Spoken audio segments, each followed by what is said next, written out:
বন্ধুরা, চলে এসেছি আরেকটি অন্যরকম মাটন কষা রেসিপি নিয়ে।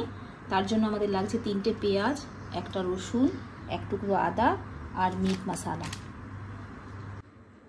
এখানে হাফ কিলো মাটন নিয়েছি। এবার এর মধ্যে মিশিয়ে দেব হাফ চামচের একটু বেশি নুন,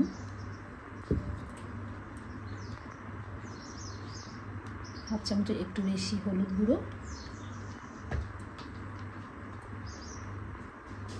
আর লঙ্কা গুঁড়ো হাফ চামচের একটু বেশি, আর দেব সর্ষের তেল। এবার এটা ভালো করে ম্যারিনেট করে নেব।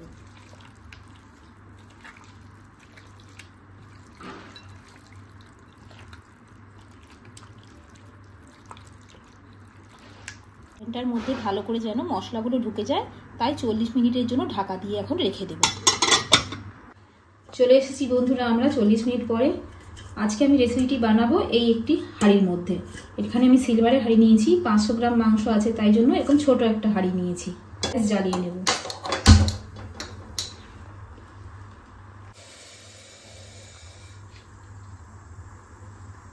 এবার দিয়ে দেব সর্ষের তেল।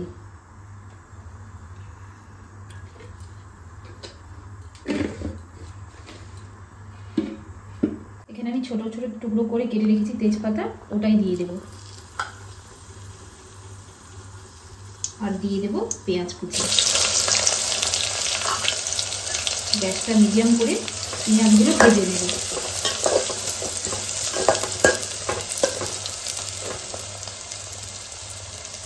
দেখুন বন্ধুরা, পেঁয়াজটা ভাজা ভাজা হয়ে গেছে।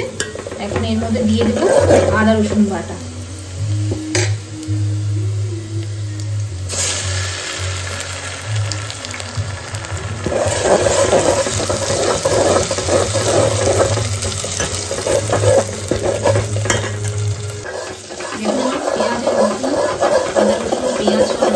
হয়ে গেছে।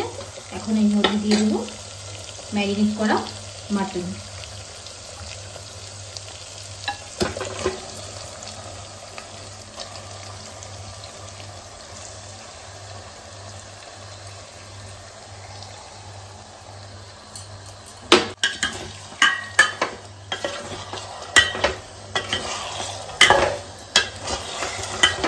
এখন দিয়ে দেবো মিট মশলা।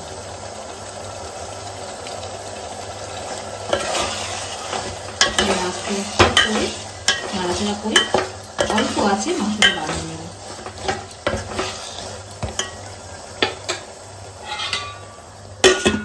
ফিরে এসেছি 10 মিনিট পর। এবার নাড়িয়ে চাড়িয়ে দেখে নেব।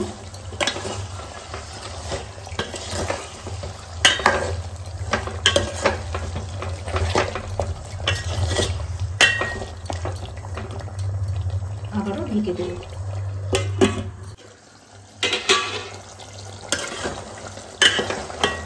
বন্ধুরা, আপনারা এটাকে হান্ডি মাটন বলতে পারেন।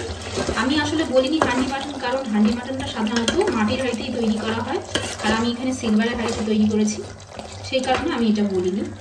আপনারা চাইলে এটা মাটির হাঁড়িতেও তৈরি করে নিতে পারেন।